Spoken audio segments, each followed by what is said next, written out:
right, everybody. That was a wonderful song by Shaka Khan, Through the Fire. That was a special request by my one and only father, who is here with us today at the Radio Phoenix studio. I'm so excited. Welcome, Daddy. Thank you, dear. Thank you. Today, everyone, I have a special guest, my one and only father, Mr. Richard Barrett, straight from Minneapolis, Minnesota, via Kingston, Jamaica. Welcome, Daddy. Thank you, dear. So, you guys, this week it was my birthday. It was the Princess of Phoenix's birthday, September 22nd. My father comes in town every year to come celebrate with me and spend some time. So I'm just so honored and privileged for him to come for the first time to see me here doing my show, Let's Talk Live. And today we're going to sip a little tea. The tea that we have today is about some women in sports that have been excelling and thriving. And Danny, what did you want to say about the sports going on this month? Oh, basically, I wanted to give the theme that I have always historically honored and been interested in women achieving in all kinds of facets of life. I grew up with a lot of women, a lot of aunts who were strong women and moved along. When I had a daughter, it informed how I approached raising my daughter so that all things possible would occur for her. And so I've always been interested in seeing women achieve and accomplish. And talking about some trending topics earlier this month at the Women's Open, U.S. Open, there were several significant events occurring for American women. The most significant was the fact that a tennis player by the name of Sloane Stephens had been injured for about 11 months and had not played much tennis. She began playing in August and kept winning. And surprisingly, her ranking was down in the 900s when she started in August. By the end of August, early September, she had won the U.S. Open, Tennis Open, and her first Grand Slam, and remarkably, her rankings rose to 15, excuse me, 17. So it goes to the fact that all things are possible when people set their minds to it, and so it was remarkable for me to see that particular achievement. For sure. I always love the underdog. You've raised me to always know that I can accomplish anything I set my mind to. So thank you, Daddy. Yes, And congratulations to this wonderful young woman that won the U.S. Open. And, so the other thing you wanted to get into was the Lynx, the Minnesota Lynx. Speaking of course, again, women in sports, occurring right now is the finals for the WNBA, Women's National Basketball Association League, where the Minnesota Lynx, who have won this title for many years, are playing the Los Angeles Sparks. And so after two games, the teams are tied 1-1. So being from Minnesota and seeing a strong team for the last several years, it's also been of interest to me. That's amazing. I think women are doing so many great things in the country these days. Back in the day when it was like only the good old boys club and men only, we've evolved so much as women. And I just love the women's revolution that's taking place, in this generation, in this century. And I just try to be the best woman that I can. We're like super women. I love it. Right on. So, what we're going to talk about today, you guys, is just life, my father's life raising me. My grandfather was an immigrant that relocated from Kingston, Jamaica. He was an engineer, aerospace engineer with Honeywell. He relocated to Milwaukee, Wisconsin, and then brought his whole entire family, his wife and his three children, over here. And then, Daddy, you came to the country at about 9, 10 years old. Is that right? Correct. That's right. From Kingston, Jamaica, and now here you are. Started from the bottom, now you're here. Just share with us a little bit of, about your journey through life and what's brought you to this place. You're now retired. You worked for Hennepin County for the past 30 years. And just kind of just give us a little background about, you know, seizing the opportunities that America has to offer us. Well, laying the background, as you mentioned, my father came from Kingston to Milwaukee and ended up in Minnesota, but he actually went to Milwaukee to pursue education. That's something I'll be speaking about. He had already had a bachelor's degree in industrial arts in Jamaica, but he wanted to be an electrical engineer. So he had sought himself and ventured on his own to Milwaukee and stayed there for 6, 7, 8 years, getting a bachelor's in engineering as well as a master's in engineering from University of Wisconsin-Madison. So he had achieved his dream of being an electrical engineer. Sometime in the early 60s, he moved to Minneapolis, worked for Minneapolis Honeywell, currently called Honeywell, and ended up working on in the airspace division. Some of his accomplishments there included working on the guidance systems for the Apollo series of rocket launchers that went into space in the early 60s, excuse me, the early 70s. And so he continued to pursue education. And that was imparted to all members of his family, which then was passed on to you. Now, in terms of my education, I got a bachelor's of arts in history, taught for several years, then went to law school and served as a government administrator for many, many years in the Minneapolis-St. Paul area. That's awesome, Daddy. You're such an educated, intelligent man. You've done so much for the community in Minneapolis, so much for Hennepin County. You just retired, from 30 years of service with them this year. So congratulations on your retirement. Thank you, And I dear. just want to thank you for installing great work ethic in me, great, valuing my education, and also just being a hard worker and really seizing all the opportunities that can present themselves. See, people wait for opportunities to come and they say, oh, the man's holding me down. Oh, I got all these problems and bills or whatever. Listen, cut out the excuses and seize your opportunity. You have to create your opportunity. Nobody's going to give it to you. You have to go and get it yourself. And that's one thing that you taught me. I always remember back in the day when I was a young child, raking the leaves in the yard, shoveling the snow in the cold tundra of Minnesota. And I would think to myself, this is torture.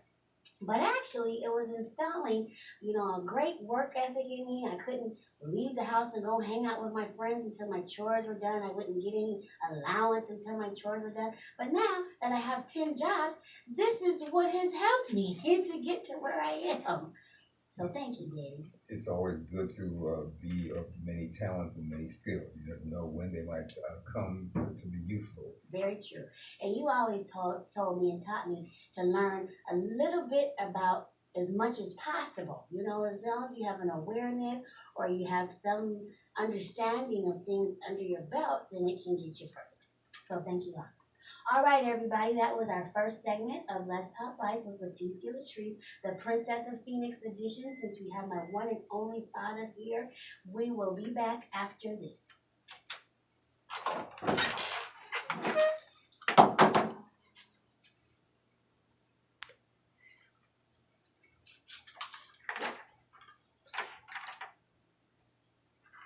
All right, everybody, welcome back to this segment of the Let's Talk Life with Leticia Latrice show. We're here at radiophoenix.org, and I have a very important special guest in the building here with me, my very own father, Richard Barrett, straight from Minneapolis, Minnesota. Thanks for coming, Daddy, to my Absolutely, dear, absolutely. show. And I just want to get into the fact, that, and I want to dedicate this whole entire show to my father for being the greatest father I could ever ask for. God is so good. He's blessed me to be able to have wonderful parents. Unfortunately, a lot of people may not have their father in their life for unforeseen circumstances, or they never had a relationship with their father. So I really take it as a privilege and a blessing to have been raised by my father. Now, my father was very active, no deadbeat dad going on, you know, I don't know about child support or anything like that, nothing like that. You see what I'm saying? However, what I'm saying is that he's always made sure he was an instrumental part of my life, making sure he was there for games, ceremonies, whatever, birthdays, the whole nine. And I just want to say thank you, Daddy. Absolutely, dear. Absolutely. But I really want to get into the fact of, what does it take for a man to really step up and be a father, taking on the responsibility of fatherhood. Because it's so easy to make the child, but when the child comes, men seem to run for the hills, flee for their lives. Even though, my mother and you did not stay together, you guys did get divorced eventually, you still didn't make it as an excuse to not be in my life. So let's talk about that. Well, for a value of mine greatly was the fact that if I ever had a child, I wanted to make sure that I would be very instrumental in the raising of that child. Uh, to me, it's very important to establish a good, strong, firm foundation with children because early childhood memories last and can direct where a person goes. So for me, it was very important to lay a good, strong foundation for you to make sure that you would be on a good path. And so that took sustained effort and diligence. It was nothing that I took for granted. I was very conscious in everything I had you get involved with. Of course, nothing is absolutely perfect. I would have wanted you to get into more things, but you had a good foundation. I was wanted to make sure that you and your friends were always taken care of and supported in a number of areas. So that was the foundation that launched me into raising you and moving on. Thank you, Daddy. Thank you for making that commitment to your daughter and to be in my life. And I just want to encourage all the men out there that maybe don't have a relationship with their children for, maybe issues with the mother, or you don't live in the same state, whatever it is, still try to do everything you can to make an impact on your child's life because they'll never forget it. It's something that is going to carry them through their entire lives. And so just don't take it for granted and do what you guys can do, especially if you didn't have a father or something like that in your life. That's not something that you want your children to experience and go through, regardless of the situation with your spouse, significant other. So, Daddy, people, they always say my name wrong. That my name is Latrice Barrett. And people call me Letitia, Lakeisha. I don't even know where you get that from, but whatever. They're like, oh, Patricia is spelled the same way as your name, whatever. So I just want to get into some background of what, prompted you to name me Leticia and the background of my name. Okay, well, your mother and I wanted you to have a name that was distinctive, and we didn't have any particular set name in mind. But I'm a jazz aficionado. I like to listen to jazz music. And one afternoon, I was listening to a radio show similar to this radio show, where a DJ was playing a song from the group Spyro Gyra, and that a particular song was entitled Leticia. And as soon as I heard that, I said to your mother, "That's the name. That's the name." And I went and looked up the name to make sure that it was not a made-up name, and clearly it's a name of Spanish origin. And we respect and honor the Spanish Latin culture. And so I was honored to share that name with your mother, and we agreed. And so as I said, I have to look back and see what it means because I don't always Well, look to you read know, what it now means. that I've relocated to Arizona, it's actually a very common Hispanic name. Exactly. Like it's like Mary in Spanish. There's so Exactly. many Leticias that I've met, and I'm like, oh my gosh. Because from my hometown, little Minneapolis, Minnesota, there's only a few Leticias. If you know Leticia, it's usually me. You see what I'm saying? But when I moved here to Arizona, I just met so many other Leticias, I couldn't believe it. And they told me that it means joy and happiness in Spanish. There you go. I There you love it. go. I Very love it. good. I Very think it's good. a great name. And the other thing is that what was I trying to say? That that's what it is, a common Hispanic name. So I'm glad you said Absolutely. that. Okay. So now we're going to move into some memories you have of me growing up, Daddy. Well, and that's another thing I want to say. It's so coincidental that my name was named after a jazz song, and I love music. And here I am on the radio, so it's all coming full circle. It was destined. It was meant. Yes, yes, my dear. I'm happy that you had the show because it's highlighting many of your skills, which are the gift of speaking, my dear. The You've gift of always, gab. yes, yes, yes, to be put it in a different way. My daughter's always been able to speak a great deal, and I'm happy that she's able to parlay those skills into a very fruitful endeavor. Yes, yes. So, what are some childhood memories that you have with me, Daddy, that are like, you know, because people meet me and they're like, oh my gosh, you do so much, you have so much energy, you're all over the place, you know, you're whatever. But I mean, I've been like this my whole entire life. Yes, you have. Yes, you have. Because as an infant, you were always bubbling, energetic. In fact, you came out of the womb smiling, is what I remember. That's the first thing. Even before you were 1 years old, I was trying to comb your hair, and you would not sit still. You would, constantly move along and try to get into something in a very mischievous kind of way. When you were 5 years old, I had a babysitter for you, and you were giving her grief by trying to comb her hair. Not in a mean way, but just kind of very active. And so you've always been energetic and active, is what I remember. You were a very bubbly child growing up, and um, It's just who I am. absolutely. It's like, take me or leave me. I'm a happy person. What can you do? Contrasted to me, I'm a little more laid back, Sure. but everybody is different. So that's been your nature. Ever since I was a child. So, what other kind of memories do you have? The one thing that I always remember is like, you know, when you're a kid and you say, oh, what do you want to be when you grow up? It's like, oh, a doctor, a lawyer, or whatever, you know. I always wanted to be a business owner and an entrepreneur. Mm-hmm. Do you remember that thing? Yes, you've always stated that, my dear. Yes, you have. Yeah. So now that I finally do have my own businesses and I'm an entrepreneur, just trying to become a millionaire, you know. Well, let's say you want to be successful. Okay, You want to be successful. a successful millionaire. But anyway, can you have any stories to show or share just about, you know, maybe my past, my ambition, drive, something?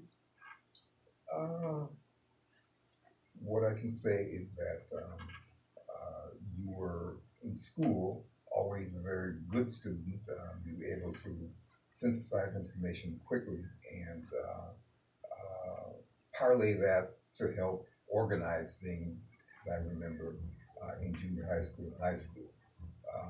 You always sought opportunity to help the community. And I recall when you were in high school, you were on the City of Minneapolis Youth Council, quite active.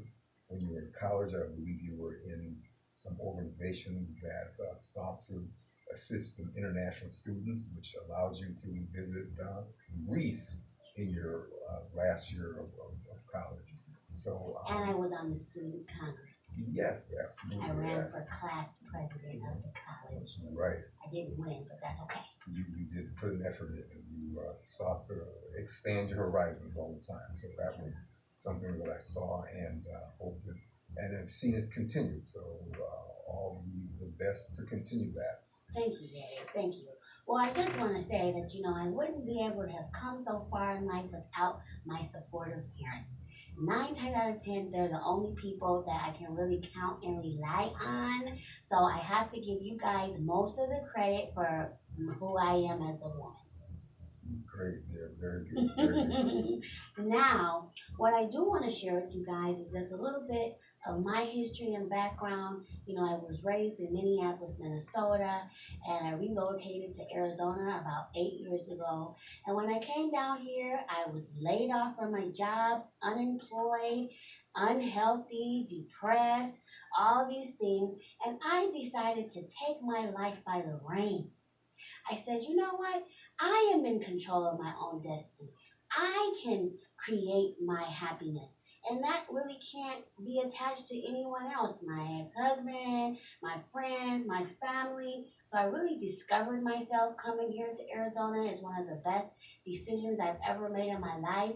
And when I came down here, I said, hey, I want to expand my skill set and make myself, as knowledgeable as possible about many things in business and life. And so I went and got my substitute teaching certificate. I've been a teacher here in the Valley for the past 5 years, a substitute teacher at many schools. And I got my insurance license, and I'm now a licensed insurance broker through the state of Arizona. And I also became a tax preparer. I just wanted to do everything that I could to empower myself to make myself successful and be an asset to my clients or anybody in the community. I call myself the Princess of Phoenix because the story of the Phoenix is one where the bird is a mystic bird that's been known over time through Chinese history and Native American history.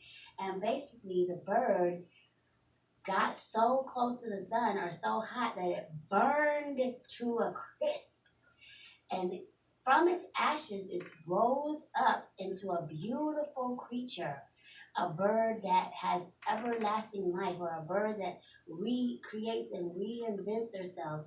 So, I just look at it as my journey here in Arizona, trying to create a new life, overcoming many obstacles, and creating myself into the person that I wanted to become, which now is the Princess of Phoenix. I call myself the Princess of Phoenix also because I'm very active in the community, I'm active with the youth, I'm active in business and socially. So why not? You see what I'm saying? Plus, my mother and father have been calling me a princess since I was born, treating me like a princess since I was born. So there you guys have it. So thank you guys for taking a little time to learn about Leticia Latrice and my journey, my story. I'm so honored again to have my father here. And you guys stay tuned for our next episode. Bye. Bye bye now.